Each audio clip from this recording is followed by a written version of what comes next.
Jürgen Osterhammer, La transformación del mundo, una historia global del siglo XIX, traducción de Gonzalo García, editorial Crítica, 2016.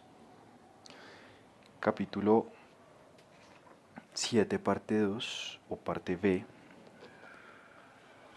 Desforestación.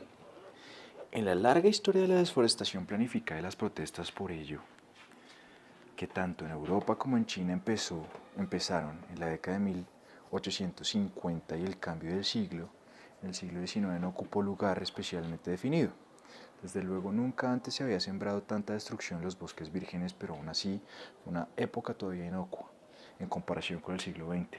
Se ha calculado que desde los grandes desmontes desde los primeros tiempos de la agricultura, cerca de la mitad se produjeron en el siglo XX. En el siglo XIX la velocidad de las talas se aceleró. Entre 1850 y 1920 es probable que se perdiera tanta extensión de selva virgen como la derribada en los 150 precedentes. La región con más roturaciones fue con gran diferencia Norteamérica, 36%, seguida del Imperio Ruso 20% y el sur de Asia 11%. El gran proceso de desforestación de las zonas templadas de la Tierra vivió un alto hacia 1920 en prácticamente todo el mundo, giro importante de la historia universal del medio ambiente. Este giro a favor de los bosques ya se había iniciado en Francia y en Alemania a principios del siglo XIX. En Estados Unidos en el último tercio de siglo, en Rusia en cambio no antes del fin del imperio zarista. Después muchas de esas arboledas se han estabilizado o incluso regenerado. Dos causas principales fueron por un lado que se interrumpió la edición extensiva de nuevas tierras a expensas de los bosques. Por otro lado, que las demandas de madera del norte se cubrieron en parte ampliando la producción en las selvas tropicales. En la actualidad todavía resulta difícil llegar a los hechos demostrables entre la maraña de discursos sobre la esteparización y la escasez de madera. Y cuando se logra aclarar el estado de cosas para extensiones temporales y espaciales delimitadas, se añade la dificultad de juzgar las consecuencias a corto plazo y largo plazo de la deforestación. La reducción de los recursos forestales en una región dada puede ir avanzando durante mucho tiempo sin que se reconozcan con claridad los efectos críticos de una crisis cuando se torna general, entre comillas, cuando quiere un significado suprarregional. Cabe contar muchas historias distintas que demuestran que dentro de una tendencia general y universal de destrucción y gestión insostenible de los bosques existen diversas vías de desarrollo particular. En China, hace 2 milenios y medio se destruyen los bosques, pero solo a partir de los siglos XVIII resulta apropiado hablar de una crisis general de la madera. Solo a partir de este punto la falta de madera como combustible y material de construcción afectó no ya a las provincias más pobladas y de agricultura intensiva, sino también, probablemente, a la mayor parte de las zonas centrales del país. Las comunidades que no eran de chinos Han en las periferias remotas empezaron a organizarse entonces para defender sus últimos bosques frente a los chinos Han, que a menudo aparecían como comandos de asalto empresas grandes. En las zonas centrales, robar madera se convirtió en un delito muy común. Cuando se plantaban nuevas arboledas con fines comerciales, se usaban especies de crecimiento rápido e incluso a estas con frecuencia no se les daba el tiempo suficiente para crecer. En el siglo XIX China llegó a un estadio de crisis general de desforestación.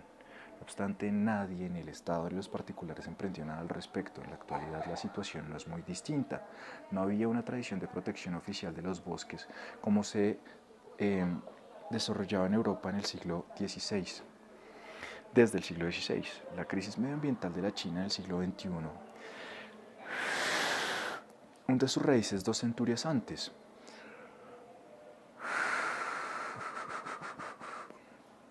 La debilidad del Estado chino en el siglo XIX y las circunstancias de no estar orientado al bienestar común, el hecho de que en China el control de los bosques no hubiera servido nunca de base de poder, al igual que ocurría en el Mediterráneo, pero a diferencia de la India, donde los bosques supusieron en varios casos el punto de partida de la formación estatal, o la indiferencia cultural hacia el mito y la belleza de los bosques son factores que, ni aún sumados, bastan para explicar la situación por sí solos. Hay que sumar por lo menos un factor económico en especie de, entre comillas, dependencia del cambio de las calamidades. La crisis había llegado a un punto en el que la reparación de las causas costaría una suma de la sociedad no era capaz de aportar, una suma costaba una suma de la sociedad, que la sociedad no era capaz de aportar. En todo este proceso los factores externos no tuvieron ningún peso. Ni China era tradicionalmente un país exportador de madera, ni en la época de la agresión occidental. A partir de 1640 hubo interés de las empresas extranjeras por los bosques chinos. En cualquier caso, China se encontraba en vías de sufrir una crisis forestal que se había provocado a sí misma y sin posibilidad de corregirla. No es algo que se pueda achacar a diferencias entre comillas esenciales de las sociedades entre comillas asiáticas. Así, Japón, que desde finales del siglo XVI, sobre todo a consecuencia de la construcción de fortalezas y navíos durante el periodo de unificación hacia 1600, atravesaba una grave crisis forestal, la interrumpió desde finales del siglo XVIII gracias a la reforestación y la producción de madera a partir de plantaciones. Esto sucedió todavía durante el antiguo régimen del periodo Tokugawa, sin influencia de las doctrinas forestales europeas. La industrialización de Japón, que se inició en la década de 1880, volvió a afectar gravemente los bosques y el Estado no consideró prioritario protegerlos. Como Japón apenas dispone de combustibles fósiles, una gran parte de su energía industrial se obtuvo durante un tiempo inusualmente largo, a partir del carbón vegetal, además de la fuerza hidráulica. La tendencia solo se invirtió a partir de 1950, de nuevo a favor de los recursos forestales. Japón, como China, no destacó nunca en la exportación de madera. En cambio, Siam, Tailandia, que como Japón era un país independiente y el único del sudeste asiático, despertó el interés de las empresas europeas por sus bosques de teca, objeto de concesiones estatales. No hubo ningún movimiento a favor de la protección forestal. Sobre la isla indonesia de Java, hay que explicar una historia distinta. Es una de las regiones del mundo más afectadas por el colonialismo durante más tiempo y de un modo más profundo. En el sudeste asiático la desforestación intensa empezó bastante antes de que en el siglo XIX la era de la economía de las plantaciones devorase un bosque tras otro. En 1400, es decir, mucho antes de cualquier contacto colonial. Los compradores europeos recibían la especia a través de los puertos del Mediterráneo primero y luego por medio del monopolio comercial portugués. Esta sustitución de las selvas originarias por monocultivos se incrementó con el paso de los siglos, sobre todo en Sumatra. En Java, durante los 330 años de presencia neerlandesa, se atravesaron varias fases. En la década de 1740, la VOC, Compañía Neerlandesa de las Islas Orientales, se había adueñado de la mayor parte de los bosques de teca javaneses, es decir, de los recursos forestales considerados más valiosos y aptos para la exportación, a diferencia de la jungla, más difícil de aprovechar. Con el tiempo, las consecuencias de los destructivos métodos de obtención de la madera se hicieron visibles. En 1797 se formuló por primera vez el principio de, entre comillas, sostenibilidad, Sustained Yield. En 1722 ya se había decretado una suspensión temporal de la tala en un bosque concreto. Con ello surgió como alternativa la idea básica de la conservación. Primero se aplicó en contra de los métodos autóctonos perjudiciales como la quema de bosques de teca, prohibida por completo en 1857.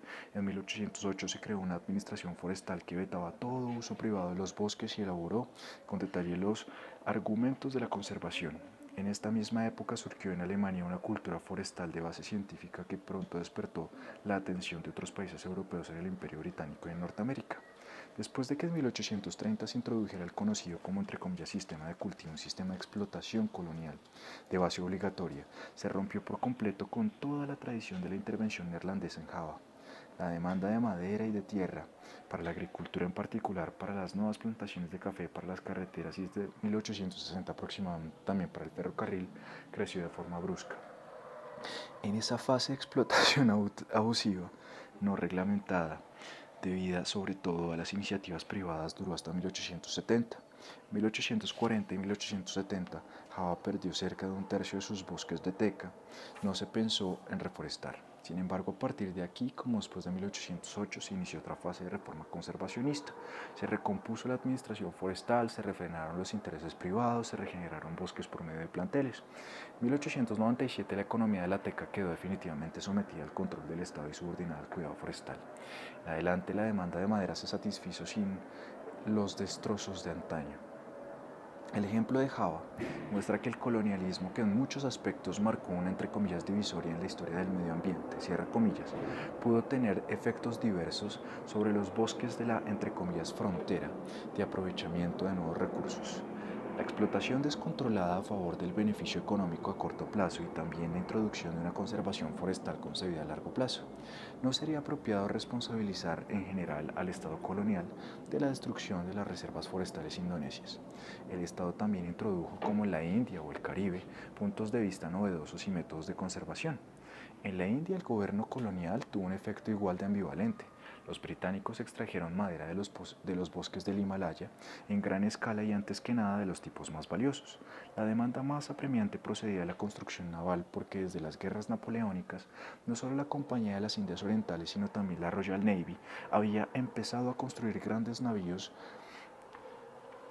en los astilleros indios.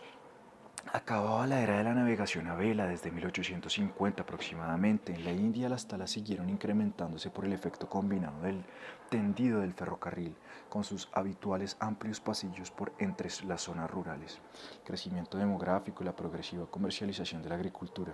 Sin embargo, los gobernantes coloniales, que por un lado apoyaban y ponían en marcha la entre comillas modernización del país, por el otro también dirigían programas de reforestación y adoptaban tradiciones conservacionistas de los señores indios, más que de los campesinos.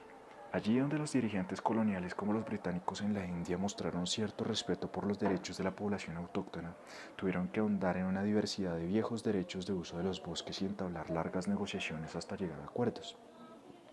La protección forestal es más fácil de imponer desde la competencia en el seno de la burocracia era capaz de divulgar los beneficios fiscales a largo plazo. La faceta negativa de los mundos conservacionistas, sin embargo, no solo en circunstancias coloniales podía consistir en que las comunidades que tradicionalmente habían vivido en el bosque y de los bosques se convertían ahora en objetos de la intervención estatal, entre comillas subordinados sin voz a la gestión forestal. De forma análoga a las regulaciones y disposiciones energéticas y forestales de la Edad Media Europea, la intervención conservacionista de un Estado atento al medio ambiente creó nuevos límites entre la legalidad y la ilegalidad. Una y otra vez la iniciativa provocó la resistencia de las comunidades campesinas. Así pues, la India ejemplifica con singular claridad una paradoja del Estado colonial. Durante el segundo cuarto del siglo XIX, los británicos, con ayuda de expertos forestales alemanes, armaron una administración forestal y un corpus de legislación que durante varias décadas no tuvo parangón en ningún otro país.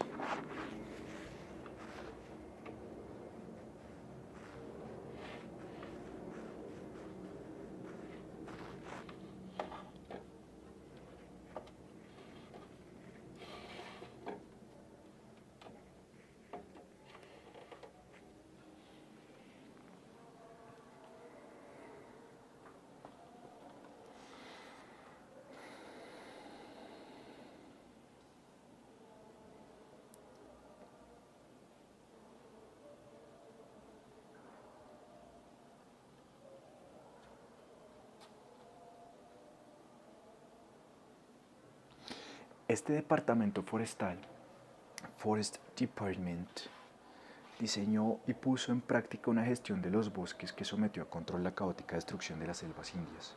El modelo se copió en todo el mundo, para empezar en Inglaterra y Escocia, entre otras razones porque demostró ser eficaz y lucrativo. Al mismo tiempo, sin embargo, a muchos indios les pareció un rostro especialmente feo del Estado colonial. La irrupción sin escrúpulos de un invasor extranjero en las vidas de millones de personas que fuera para conservarlo o talarlo, tenían que ver con los bosques de un modo u otro. En el siglo XIX, la India e Indonesia participaron de una tendencia universal a sustituir los bosques por plantaciones de monocultivos. Té, café, algodón, caucho, plátanos, etc. Solo secundariamente se trataba de comerciar con la madera.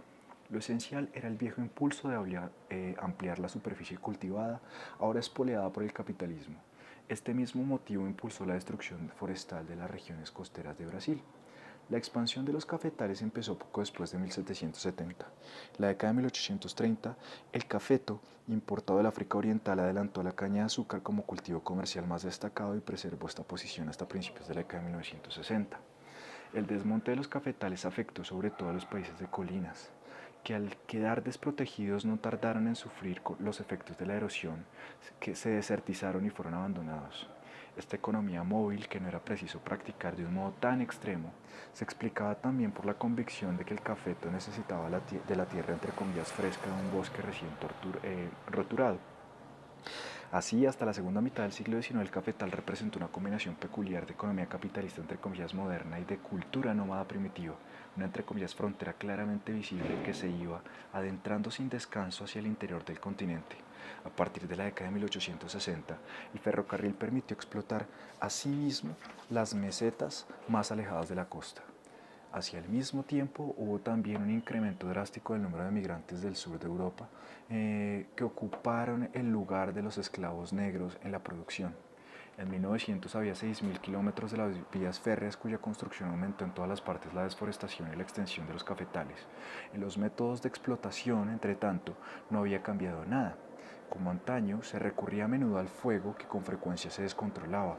El bosque de los campos abandonados no se regeneraba naturalmente porque el ganado pastaba en libertad por los terrenos sin cercar. En Brasil, el aprovechamiento de la tierra y los bosques hizo caso omiso tanto del futuro como de los recursos naturales como de la sostenibilidad de la agricultura. A menudo la tierra quedaba convertida en extensiones de estepa matorral. Nadie parecía interesado en los bosques de calidad. Era más fácil y económico importar de Estados Unidos la madera para los astilleros y más adelante de Australia las traviesas del ferrocarril. El caso brasileño representa un uso forestal del derroche extremo que no frenó ningún cuidado por los bosques. A diferencia del Estado colonial, que en el mejor de los casos tenía en mente lograr el sostenimiento a largo plazo de los recursos, el Estado del Brasil independiente autorizó el desarrollo ilimitado de los intereses privados. La destrucción de la selva tropical atlántica, que se inició ya en la era colonial portuguesa pero cobró proporciones verdaderamente destructoras en el imperio postcolonial 1822-1889, la república posterior, que cuenta entre los procesos de desforestación más radicales y brutales de la edad contemporánea, más aún porque la economía en su conjunto no se benefició lo más mínimo de ello y no surgió ninguna clase de fuerzas políticas o científicas que hubieran podido al menos frenar la tarea destructiva. No se puede describir una historia unitaria de los bosques europeos en el siglo XIX. Ello se debe ante todo a que en las zonas peninsulares e insulares del continente, las penínsulas ibérica e itálica, Gran Bretaña y Dinamarca, a principios de siglo, ya apenas quedaban bosques, si de hecho quedaban. También ocurría así en los Países Bajos. El extremo contrario lo representaban los países escandinavos, en particular Suecia y Finlandia. Allí, una combinación de motivos ha permitido preservar los bosques hasta hoy. La proximidad cultural al arbolado, la mera abundancia de recursos forestales en comparación con la población escasa, la inclusión continua del bosque de la agricultura, y en Suecia, un estado con ganas de desarrollar una política forestal, Inglaterra suponía un caso muy distinto. La demanda insaciable, entre otras, de la Royal Navy llevó primero a la tala y luego al lamento sobre el riesgo estratégico de depender de las fuentes forestales extranjeras. Entre tanto, para un navío de guerra grande se necesitaban unos 2.000 troncos de roble adulto de la mejor calidad. La escasez de madera obligó a la Marina de Guerra británica, bajo la presión de la Cámara Baja, a emplear bastante pronto la tecnología del hierro. A partir de 1870 se hizo evidente en todas partes que los barcos de hierro grandes son más ligeros que los de madera.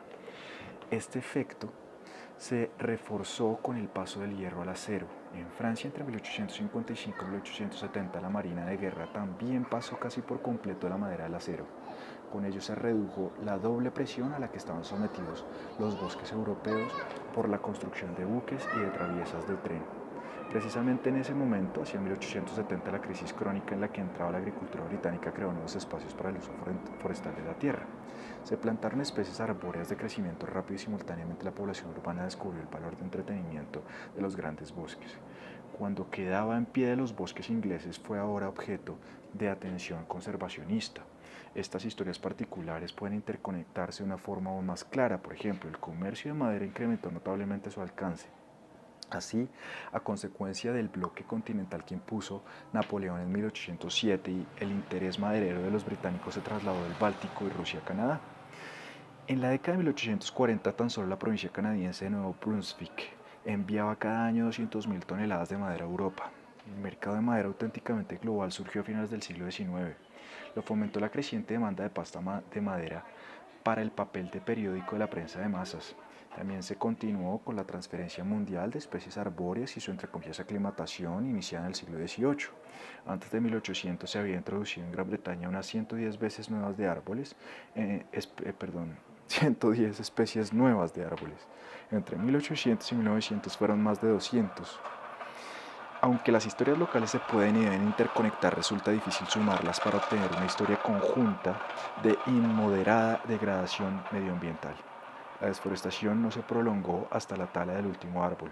Ya en el siglo XIX en muchos países eso chocaba con la lógica del aprovechamiento estratégico y el arranque de la conciencia conservacionista que podían partir de motivos muy diversos, desde el amor romántico por la naturaleza a la fría consideración de las consecuencias de una explotación abusiva y descontrolada. Sería erróneo creer que la industrialización desplazó continuadamente la economía de la leña como parte de un, entre comillas, sector primario arcaico. Al principio incrementó fuertemente el consumo local de la leña allí donde las primeras máquinas de vapor y ferrerías se alimentaban de carbón vegetal. Esto no ocurría tan solo en las economías donde escaseaban los recursos como en Japón, sino también donde había sobreabundancia de madera barata, como en Pensilvania o Ohio, donde el carbón vegetal tardó mucho en dejar de usarse como fuente de energía de la industria pesada. Otro factor de demanda importante fue la calefacción privada. Muy pronto, poder caldear el hogar se entendió como una de las comodidades básicas del progreso material. Hacia 1860 la leña todavía era la fuente de energía más usada en Estados Unidos, como un 80% del total. El carbón no la superó hasta la década de 1880. Allí donde la producción se industrializó menos fue la industrialización del transporte en forma de travesías de ferrocarril la que engulló mucha madera. Así sucedió, por ejemplo, en la India, donde en ocasiones el material tuvo que traerse desde muy lejos. Además, las primeras locomotoras se alimentaban de leña. En la máquina de 1800, en la India de 1860, cerca del 80% de las máquinas funcionaban con leña y solo hacia el paso del siglo se produjo de forma clara el cambio al carbón. En un país de economía entre comillas moderna como Canadá y aún en Estados Unidos, la economía de la madera, incluidos los grandes aserraderos, fue uno de los sectores con mayor creación de valor. Algunas de las fortunas más señeras del mundo nacieron de la madera. Añadamos por último una mirada a otra clase más de frontera ecológica. Esta no surgió tanto por efecto de la destrucción humana como de las transformaciones climáticas más lentas. Fijémonos para ello en la zona del Sahel, entre comillas frontera desértica. El Sahel es una zona ecológica de unos 300 kilómetros de anchura, situada al margen meridional del Sahara. Desde 1600 aproximadamente la vida en la región ha estado marcada por una aridez creciente. La ganadería tuvo que desplazarse más al sur. Las proximidades del desierto cobraron especial importancia los camellos, que pueden sobrevivir de entre 8 y 10 días sin agua ni pasto y caminan sobre la arena con especial firmeza. Hacia mediados del siglo XIX habían emergido una entre comillas gran zona del camello, cierra comillas, que se extendía desde el Magreb hasta la meseta de Adrar en el sur. La aridez ascendente también impuso nuevos modelos de transhumancia en la zona ganadera que se desplazaba hacia el sur, en la que predominaba una economía mixta de vacuno, caprino y camellos. En estas circunstancias surgió una desert frontier de etnicidad híbrida. Pueblos árabes, bereberes y negros vivían aquí juntos y desarrollaron una nueva identidad, como entre comillas blancos asociados a un distanciamiento frente a los negros más al sur. Los estilos de vida del pastoreo nómada y la agricultura sedentaria adoptaron un perfil cada vez más separado.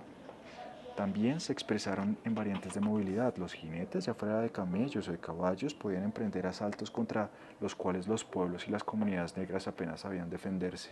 Al otro lado de la entre comillas frontera se extendían en ambas direcciones redes de tributación complejas caracterizadas por una dependencia creciente de los campesinos del sur frente a los entre comillas blancos, más marcada cuanto menos se dedicaban estos últimos a la producción agraria en su propia esfera. Pese a toda la jerarquía social, persistían muchos rasgos en común que en última instancia cohesionaban la zona entre comillas frontera. Una separación neta entre guerreros y sacerdotes y la delimitación de castas. El Islam se expandió en toda la zona del Sahel por medios tanto bélicos como pacíficos. Desde el norte, con el Islam, llegó también la esclavitud, que arraigó con una profundidad inusual. Todavía son testigos de ello los vestigios de esclavitud en la Mauritania de la segunda mitad del siglo XX. Caza mayor, otra entre comillas frontera ecológica, es la de la caza. En el siglo XIX en el mundo abundaban aún los pueblos plenamente cazadores, no solo en el medio oeste estadounidense, sino también en el océano glacial, en Siberia o en las selvas tropicales de la Amazonía y el África Central. Simultáneamente, europeos y euroamericanos descubrieron nuevas dimensiones en la vieja ocupación de la caza. La que había sido un privilegio de la nobleza se aburguesó, como era de esperar en las sociedades netamente burguesas del Nuevo Mundo, pero en Europa también pasó a ser accesible para la burguesía que aspiraba a concretar con el estilo de vida y la riqueza de la aristocracia. La caza sirvió como símbolo público de la convergencia de condiciones sociales. Los señores se dedicaban a la caza sin que por ello todos los aficionados a la caza se convirtieran en señores, lo que supuso un motivo predilecto de los satíricos. Una novedad fue el asalto organizado a la caza mayor exótica, el mayor desde los hecatombes de animales salvajes en las arenas sangrientas de la antigua Roma, una peculiaridad que para un comentarista de historia tan poco convencional como Lewis Mumford hacía especialmente repulsiva a la civilización romana. En el siglo XIX, con modelos totalmente distintos, se perpetró una masacre sin igual contra las piezas mayores. Los primeros relatos de viajes todavía se muestran impresionados por la paradisíaca variedad y mansedumbre de la gran fauna de África al sureste asiático, Siberia. Esto cambió en cuando empezó a librar una guerra por la entre comillas civilización en contra de los animales salvajes. Hubo una matanza y captura a gran escala de la fauna salvaje en nombre del mantenimiento del orden colonial, para el cual una figura animal como el tigre suponía un rebelde, tanto real como simbólicamente, y con el fin de satisfacer la curiosidad del público de los circos y zoológicos de las metrópolis del norte, así como para representar espectáculos de prestigio señorial. Para ello se requería como condición técnica previa la difusión general de las armas de fuego. Esto permitió además que asiáticos y africanos imitaran las prácticas de exterminio de los europeos. Como figura profesional, el cazador de piezas mayores no pudo existir hasta la difusión del fusil de repetición, que reducía la poco halagüeña perspectiva de verse ante un tigre o un elefante belicoso habiendo disparado ya la última bala. En numerosas sociedades de Asia, la caza mayor había sido un privilegio de los reyes. Ahora, según el modelo europeo, también accedían a ello los rangos inferiores de la aristocracia. En la India, la caza del tigre sirvió para consolidar la alianza británica de los principales autóctonos, que seguía siendo esencial para la estabilidad del Raj. Un Maharaja y un alto funcionario del gobierno colonial tenían poco que decirse fuera de ese campo, pero hallaron cosas en común en el estilo de vida del gran cazador. A menudo las preferencias europeas en materia de caza se difundieron como un efecto de goteo. En los primeros años del siglo XX, el sultán de Johor, uno de los principales del hinterland de Singapur subordinado a los británicos, tenía fama de gran cazador de tigres. En su palacio se exhibían 35 trofeos disecados. Con ello no retomaba ninguna tradición de sus predecesores, pues la tradición no existía. El sultán, buscando el prestigio, copió el comportamiento de los maharajas de la India, que a su vez imitaban a los gobernantes británicos. En este periodo los aldeanos también trataron con ferocidad a los grandes animales. Por descontado, entre el ser humano y las bestias nunca había imperado una relación de armonía inocente. El tigre, por ejemplo, podía aterrorizar territorios enteros. Los poblados se abandonaban cuando ya no se podía seguir protegiendo al ganado, la posesión más preciada de los aldeanos, cuando resultaba imposible recoger más fruta y leña menuda, ocupación de que las ancianas y mujeres jóvenes, o cuando un número excesivo de niños parecía que perecía por el ataque de los carnívoros.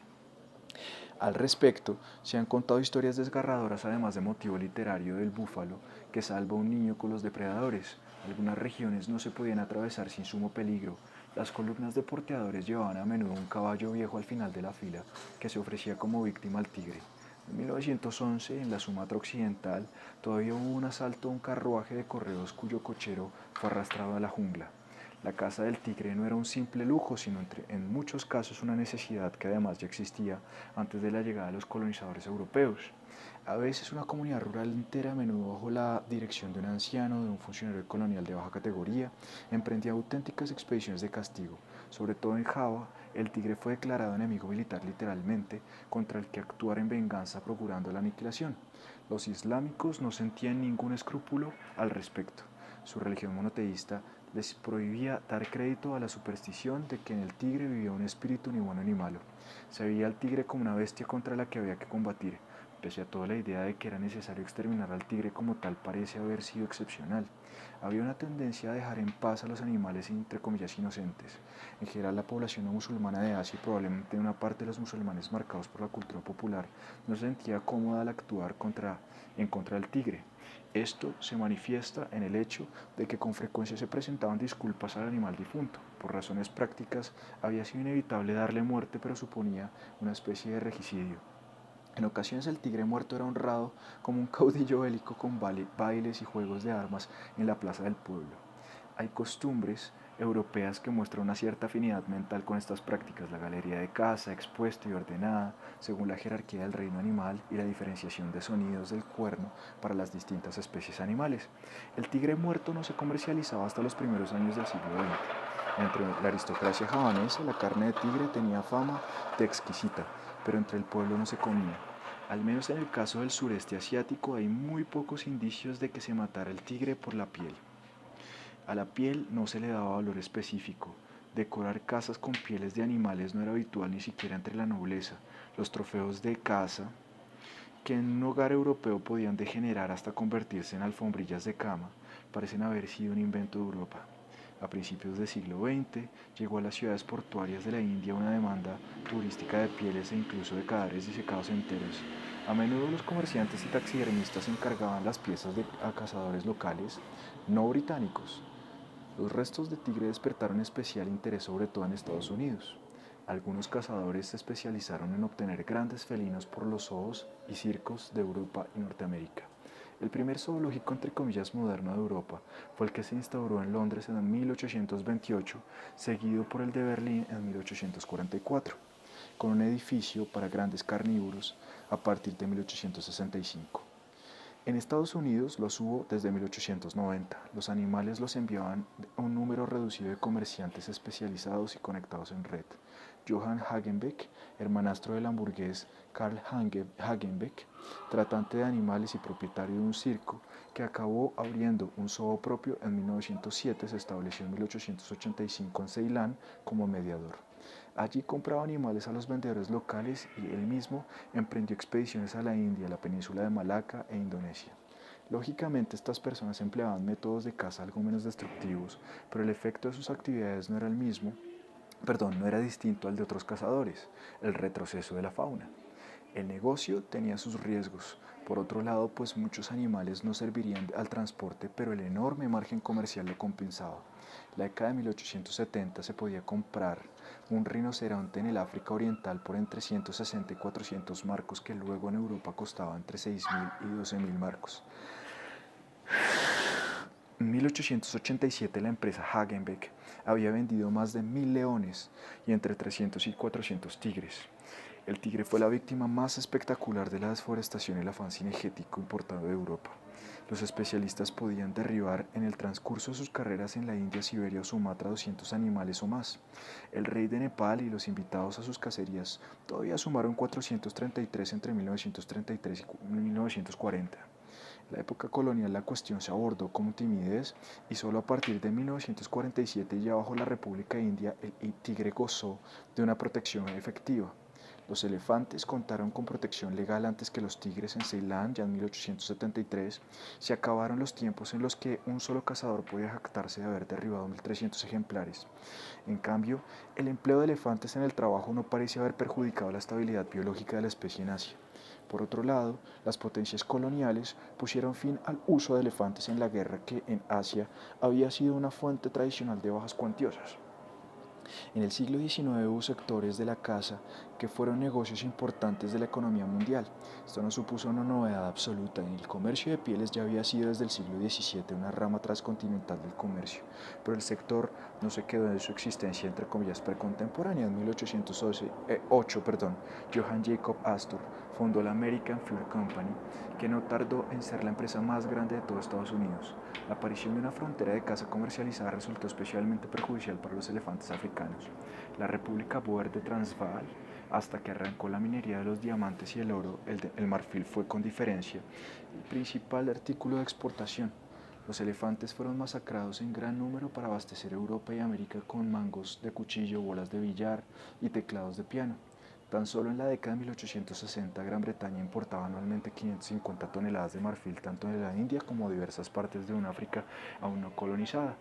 El punto culminante de las exportaciones africanas se alcanzó entre 1870 y 1890, es decir, precisamente cuando las potencias coloniales entablaron una carrera por ocupar el continente. En esas fechas, cada año se daba muerte en África a entre 60.000 y 70.000 elefantes. Desde entonces las exportaciones fueron decayendo, aunque las estadísticas nunca fueron exactas. En 1900 Europa todavía seguía importando 380 toneladas de marfil, la cosecha de unos 40.000 elefantes que salvo por los colmillos carecían de cualquier valor comercial.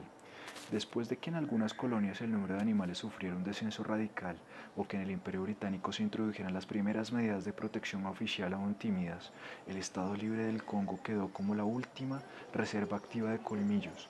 No fue solo un lugar de extrema explotación humana, sino también un colosal cementerio de elefantes.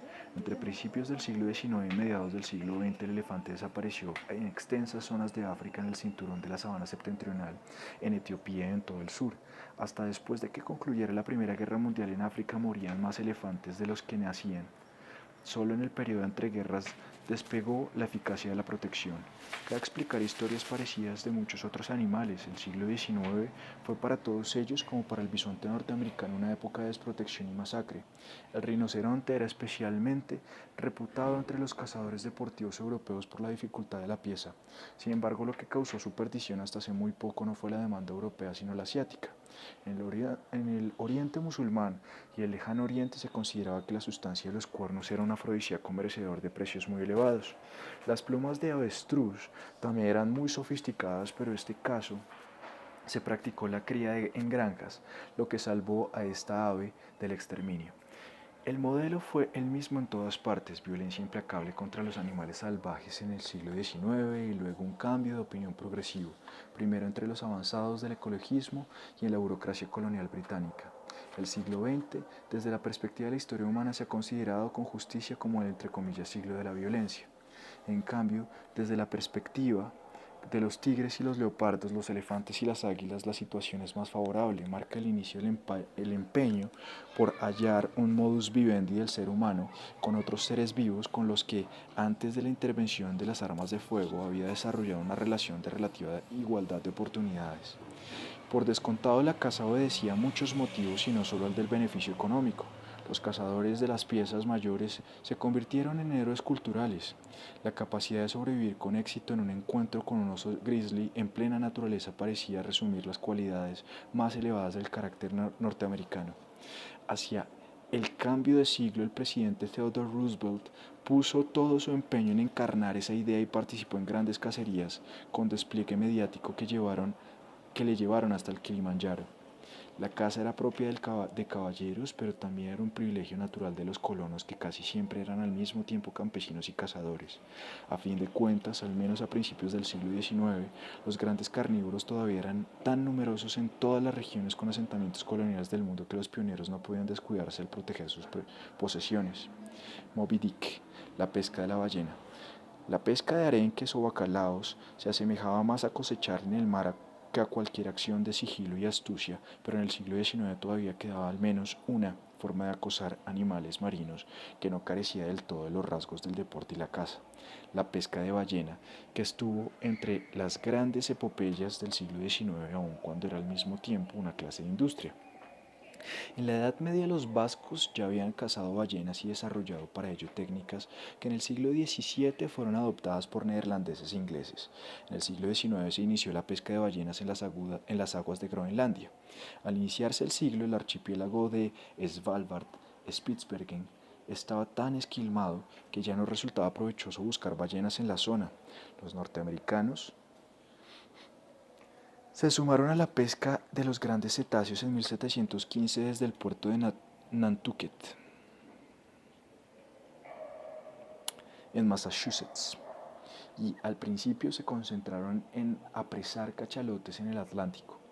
En 1789 los balleneros estadounidenses irrumpieron por primera vez en el Pacífico. Durante las 3 décadas siguientes se descubrieron casi todos los calderos importantes del mundo. La pesca de la ballena llegó al apogeo de su importancia internacional aproximadamente entre 1820 y 1860. Tras la regla de 1812, la nación más destacada en el sector fue Estados Unidos. La flota ballenera estadounidense, que anclaba sobre todo en los puertos de Nueva Inglaterra, entre los cuales había una competencia descarnada por la primacía, comprendía en 1846 no menos de 722 naves. La mitad cazaban cachalotes, un odontoceto en cuya colosal cabeza se encuentra la cetina o, entre comillas, esperma de ballena, una sustancia grasa que se empleaba para hacer las velas de mayor calidad y más caras del mundo. La pesca de la ballena era un negocio global, con una cronología y geografía complejas, que entre otros factores dependía también de las características de cada una de las numerosas y diversas especies de ballena. En los mares del sur había caladeros de cachalote ante las costas de Chile, donde hacia 1810 sembró el pánico una colosal ballena blanca llamada entre comillas Mocha Dick, inspirada para el mítico monstruo de Herman Melville.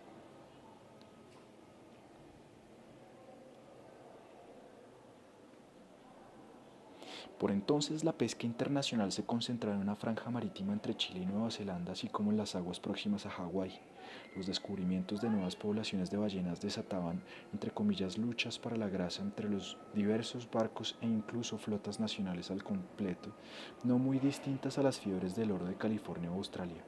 Australia fue especialmente exitosa hacia 1830, aunque de forma pasajera. En la zona occidental del océano glacial ártico, Alaska, estrecho de Bering, etc., se descubrieron en 1848 caladeros abundantes poblados sobre todo por ballenas de Groenlandia, hoy casi desaparecidas. Fue el descubrimiento más importante de toda la pesca ballenera en el siglo XIX. Porque ninguna otra especie produce mejores entre comillas barbas de ballena. Aquí, Estados Unidos estrenó su presencia comercial en los mares del norte, partiendo sobre todo del puerto de New Bedford, Massachusetts, gran rival de Nantucket, con San Francisco como principal puerto de apoyo. Sin este factor, no es probable que Estados Unidos hubiera mostrado interés por Alaska.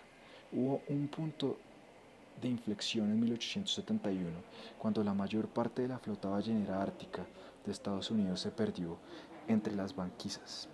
Al mismo tiempo, los caladeros más destacados estaban cerca de agotarse.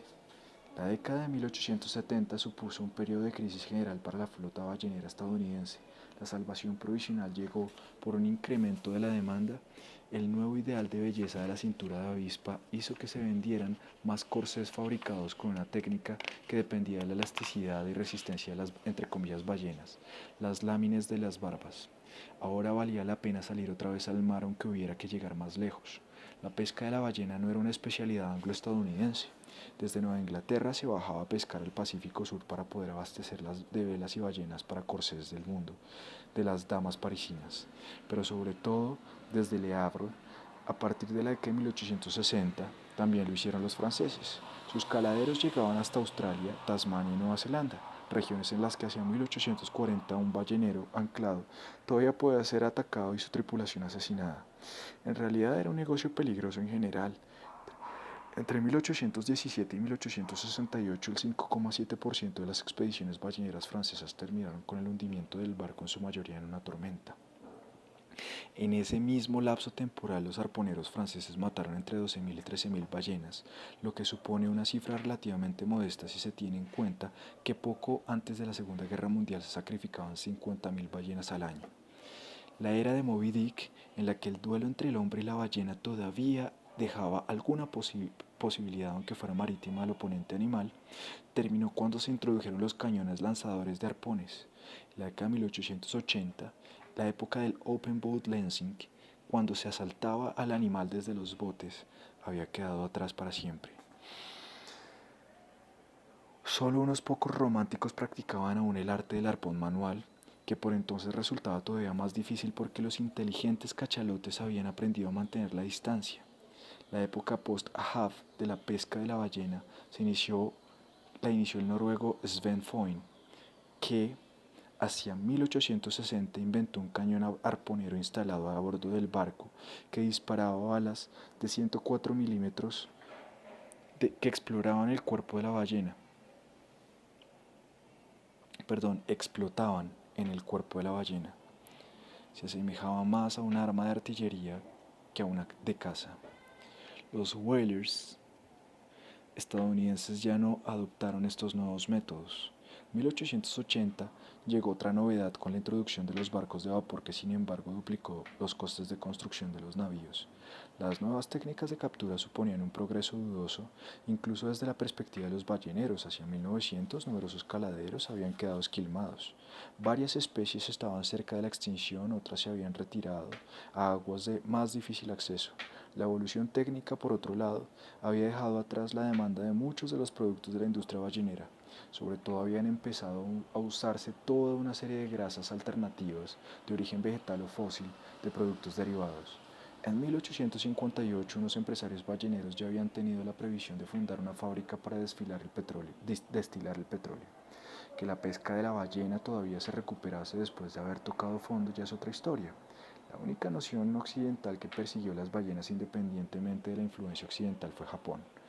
En el archipiélago la pesca comenzó hacia la misma época que en aguas del Atlántico. Hacia finales del siglo XVI la pesca de las ballenas próximas a la costa era una ocupación que daba de comer, literalmente, a un gran número de pueblos del litoral. Desde finales del siglo XVII, en vez del arponero, se usó el método de atrapar a las ballenas desde botes en grandes redes. Las especies de Japón son en su mayoría más pequeñas y de nado más lento. El despiece de la ballena, de la que no se desaprovechaba nada, no se hacía en los barcos como los balleneros estadounidenses, sino en la tierra. Después de que hacia 1820 los pescadores británicos y estadounidenses descubrieran la abundancia de las regiones comprendidas entre Hawái y Japón, en poco tiempo varios cientos de balleneros se apiñaron en las aguas oceánicas niponas. Al parecer un ballenero extranjero ya recibió en 1823 la visita de funcionarios japoneses. En el archipiélago se dio mucha publicidad al caso de Nakahama Manjiro, el hijo de un pescador al que un ballenero estadounidense rescató de un naufragio en 1841. El capitán se lo llevó a su casa, lo adoptó en su propia familia y le proporcionó una buena educación. Nakahama fue el primer estudiante japonés en Estados Unidos. Se distinguió en un centro universitario donde aprendió navegación y en 1848 halló empleo como oficial en un ballenero, pero la nostalgia le hizo regresar a su país de origen después de varias aventuras en 1851. Allí fue sometido a un interrogatorio de varios meses porque las autoridades japonesas utilizaban cualquier mínima ocasión para obtener información sobre el mundo exterior. Nakahama trabajó como maestro en una escuela del clan de Tosa. Algunos de sus alumnos estuvieron entre los líderes de la restauración Meiji. En 1854 el Shogun recurrió a Nakahama como intérprete en las negociaciones con el Comodoro Perry, comandante de la flotilla estadounidense que entre comillas abrió Japón. Nakahama también tradujo una serie de libros extranjeros sobre navegación, astronomía y construcción naval y aconsejó al gobierno sobre la formación de una flota japonesa moderna. La pesca de la ballena formaba parte del contexto diplomático de la apertura de Japón en 1853 a 1854. Los estadounidenses buscaron el contacto con Japón entre las razones por el deseo de proteger a los balleneros del país que naufragaran en la zona frente a las sanciones oficiales de un país que llevaba 200 años de rigurosa política de aislamiento deliberado. El Comodoro Perry tenía la misión de conseguir un mínimo de garantías legales para ellos, así como lograr que los barcos estadounidenses pudieran aprovisionarse de carbón. Sin la rápida expansión previa de la pesca de la ballena, es probable que Japón no se hubiera abierto hasta más adelante. Los japoneses estuvieron entre los primeros que adoptaron los poco deportivos métodos del cañonero de Sven Foyn. Sin embargo, no fueron los estadounidenses ni tan siquiera los propios noruegos los que dieron a conocer en Japón estos entre comillas métodos noruegos, sino que fueron los rusos. Este contacto ballenero de hecho tenía también una faceta política exterior, pues solo después de que Japón se impusiera en 1905 en la guerra que la enfrentó en Rusia, pudo expulsar a ese importante competidor de las aguas del país y monopolizar los caladeros comprendidos entre Taiwán al sur y Sajalín al norte. Moby Dick de Herman Melville en 1851, una de las grandes novelas del siglo XIX, grabó la pesca de la ballena profundamente en la conciencia de la época y con más intensidad aún en la posteridad. La propia novela incluye extensos pasajes con todos los detalles imaginables sobre el oficio. Melville conocía bien esa pesca En su juventud había pasado 4 años embarcado en balleneros, lo que le proporcionó un conocimiento directo sobre el mundo social de sus pescadores. Había modelos reales para la entre comillas ballena blanca, el capitán Ahab y la tragedia de los naufragios. El caso más conocido que el propio Melville estudió con atención fue el del ballenero Essex de Nantucket, que el 20 de noviembre de 1820, tras ser embestido por un cachalote furioso en el Pacífico Sur a miles de millas de su puerto de origen, se fue a pique. 20 miembros de la tripulación se salvaron a bordo de 3 pequeños botes. 8 de ellos sobrevivieron durante 90 días tras haberse comido a 7 de sus compañeros. En 1980 se descubrió el informe de uno de los implicados que complementa y confirma la descripción del proceso del testigo Owen Chase, conocida y empleada por Melville. Este espantoso drama de canibalismo en alta mar se produjo solo 4 años después del caso del tristemente similar de la balsa con los náufragos de la fragata francesa Méduse, hundida ante las aguas del África Occidental. De los 149 hombres refugiados al principio en la balsa, solo 15 sobrevivieron. Fausto, ganar tierras al mar. Si la pesca de la ballena y en general la pesca en alta mar representan una relación ofensiva con el mar y su fauna, y al mismo tiempo con una forma de vida peculiar en tanto vida marítima en la que todo gira en torno a los peces y las ballenas, también podemos hallar el extremo contrario, una actitud defensiva frente al mar en los proyectos de ganancia de tierras y ampliación de la costa. Control de los grandes ríos, por ejemplo, el del curso alto del Rin, que se inició en 1818, o el del Mississippi, un siglo más tarde, ya fue muy espectacular. Aún fue más fascinante el plan entre comillas fáustico de ganar al mar de forma permanente tierras habitables. Goethe, que ya en 1786 había estudiado con detalle la situación de Venecia en cuanto a la ingeniería hidráulica, se mantuvo al tanto de los trabajos de construcción del puerto de Bremen, 1826-1829, e hizo del Fausto entrado en años un empresario destacado en la ganancia de tierras al mar. Kluger, Herren, Kühne, Nechte, Grubengraben, Diamtenein, Schmielerten, de Meeresrechte, Ehren, Anseiner Sat Susein. Cierra cita. El poeta también vio que la escala de aquellos proyectos acarrearía el sacrificio de algunas vidas de los trabajadores. Menschenopfer, Musten, Bluten, Nachts Erskol de Jammersqual. Cierra cita. Instalar diques, desecar marismas o abrir canales figuraban entre las tareas más penosas de la Edad Moderna, las cuales las autoridades, que por lo general eran quienes solían ponerlas en marcha, destinaban a menudo equipos de reos o de prisioneros de guerra, por ejemplo de las guerras con los turcos. En el siglo XX se ha caracterizado por la construcción de grandes diques y en especial afición por secar zonas húmedas, hasta desecar una sexta parte de las marismas de todo el mundo. En el mismo siglo XX se ha dado continuidad a grandes proyectos de ingeniería en el litoral que se extendieron a lo largo de muchos decenios, tierras ganadas en la bahía de Tokio, cuyas obras empezaron en la década de 1870 en la desembocadura del Yangtze, o el cierre del Zuiderzee, proyectado en 1890 pero emprendido solo a partir de 1920, que terminó ampliando el territorio neerlandés en más de una décima parte.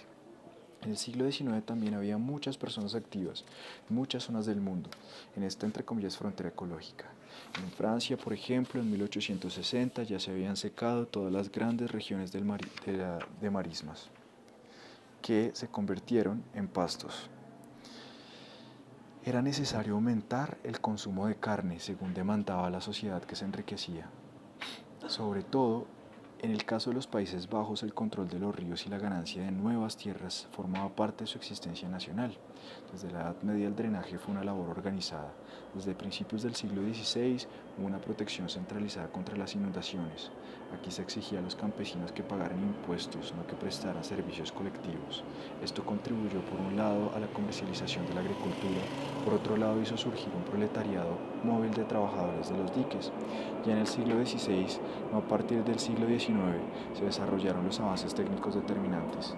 Entre 1610 y 1640 se llegó a un apogeo de la desecación que apenas se ha superado desde entonces. Entre 1500 y 1815 los Países Bajos ganaron en total 250.000 hectáreas, cerca de un tercio de la superficie cultivada. Con la mejora de la tecnología de los molinos de viento, el rendimiento de las bombas aumentó. Si en el siglo XVIII las fuerzas se concentraron en controlar el Rin y el Vaal, en el siglo XIX se intensificó otra vez la ganancia de tierras. En total, entre 1833 y 1911 se cultivaron 350.000 hectáreas nuevas. Unas 100.000 de ellas se ganaron mediante diques y desecación. En esta época se dio prioridad por vez primera a la protección frente a la ampliación después de sufrir una inundación de estructura en 1825. Ahora se iniciaron, por ejemplo, labores de cuidado de las aduanas. También fue novedoso que las cuestiones de ingeniería hidráulica se declarasen tarea del gobierno central como ocurría en China desde hacía casi 2 siglos, y no ya tan solo cuestión de las provincias y los particulares. El proyecto principal del siglo XIX fue desecar el Haarlemmer lago de Haarlem, de 18.000 hectáreas, entre 1836 y 1852, un lago interior poco profundo situado en el centro de la provincia de Holanda, la más importante del país. Se había formado por inundación durante las tormentas de otoño de 1836. Las consecuencias más gravosas afectó las vías de comunicación. Quedaron anegadas y dañadas las carreteras de las vías de comunicación, de la zona. En particular, las Straatwegen de técnica avanzada estaban hechas de ladrillo y piedra natural, de las que los neerlandeses se sentían especialmente orgullosos. A ello se añadieron dos factores. Primero, el temor a que el lago de Haarlem, cada vez más extenso, pusiera en peligro las ciudades de Ámsterdam y Leiden. Segundo, el nuevo punto de vista en la política económica. La desecación se organizó con criterios muy modernos que aún son habituales hoy en los proyectos de infraestructuras. Antes de emprender las obras y durante todo su desarrollo, se hicieron rigurosos estudios científicos, intervinieron juristas para reconciliar los intereses de los numerosos vecinos afectados. Los trabajos salían a concurso público y se confiaban a empresas privadas. Los polderjongens u obreros trabajaban en columnas de entre 8 y 12 hombres a las órdenes de un capataz. En su mayoría eran solteros, pero otros trajeron a sus familias y se les proporcionó alojamiento en casetas de junco paja próximas a las obras. En la época de mayor actividad en verano trabajaban simultáneamente varios miles de hombres. No faltaron los problemas habituales en obras de aquella dimensión: riesgos para la salud, la potabilidad del agua, delincuencia. Desde 1848 hubo un funcionamiento de bombas de vapor británicas, entre ellas 3 grandes estaciones de bombeo, en lo que es otro ejemplo más de la diversa utilización de la máquina de vapor fuera de la producción industrial. En 1852, el lago de Haarlem quedó seco y se pudo ir transformando lentamente en tierra útil. En la actualidad, el aeropuerto de Schiphol ocupa una parte de esa superficie. Todas las entre comillas fronteras tienen una dimensión ecológica, son espacios naturales además de sociales. Esto no significa que uno deba seguir la naturalización de las relaciones sociales típica de las entre comillas fronteras. Desplazar a pueblos cazadores no es lo mismo que desplazar el mar. Los nómadas y las estepas no son elementos indistinguibles de una misma entre comillas naturaleza salvaje. El retroceso de las estepas, los desiertos y las selvas tropicales tiene siempre la consecuencia de destruir un hábitat y además privar de su base existencial a las personas que viven allí. El siglo XIX fue la época de la historia universal en la que la apertura de territorios y recursos se hizo más expandida y extensa que nunca, hasta llegar a su máximo, y las entre comillas fronteras adquirieron una importancia social e incluso política que no habían tenido antes ni han vuelto a tener después. En las zonas de la actual destrucción de la selva tropical o en el espacio exterior no surgen nuevas formaciones sociales como los Estados Unidos, la Argentina, la Australia o la Kazajistán del siglo XX. Muchas, entre comillas, fronteras, no solo la de Estados Unidos, había quedado, entre comillas, cerradas hacia 1930. A menudo procedían de la Edad Moderna, pero el siglo XIX marcó una nueva época con las migraciones masivas, la economía de los nuevos colonos, el capitalismo y las guerras coloniales. Varias, entre comillas, fronteras han tenido una poshistoria en el siglo XX, el sometimiento de un, entre comillas, espacio vital en forma de colonialismo de Estado, entre aproximadamente 1930 y 1945, los grandes proyectos de tecnología ambiental y social de cuño socialista o la expansión de los chinos Han, con el apoyo de la política que en los últimos decenios ha acabado reduciendo a los tibetanos a una minoría en su propio país. En el siglo XIX las entre comillas fronteras representaron muchas cosas: espacio de nuevos cultivos y aumento de la producción, imanes para los inmigrantes, zonas disputadas de contacto entre imperios, puntos álgidos en la formación de clases sociales, esferas de violencia y conflicto étnico, cunas de la democracia de los nuevos colonos y de regímenes raciales, puntos de partida de fantasmas e ideologías. Temporalmente, las entre comillas fronteras fueron el foco de una dinámica histórica de primer orden. Solo una interpretación de la época reducida a la industrialización limitará esas dinámicas a las fábricas y altos hornos de Manchester, Essen o Pittsburgh. En lo que añade a las consecuencias de esta dinámica, no pasemos por alto una diferencia importante. Los obreros industriales de Europa, Estados Unidos y Japón se fueron integrando cada vez más en la sociedad, crearon organizaciones para defender sus propios intereses y a lo largo de varias generaciones lograron mejorar su situación material. Las víctimas de las expansiones de entre comillas fronteras quedaron excluidas, despojadas y privadas de sus derechos. Hace solo unos años que algunos tribunales de Estados Unidos, Australia, Nueva Zelanda o Canadá han comenzado a reconocer sus pretensiones legales. Los gobiernos han asumido la responsabilidad moral y se han disculpado por las atrocidades del pasado. Fin del capítulo 7.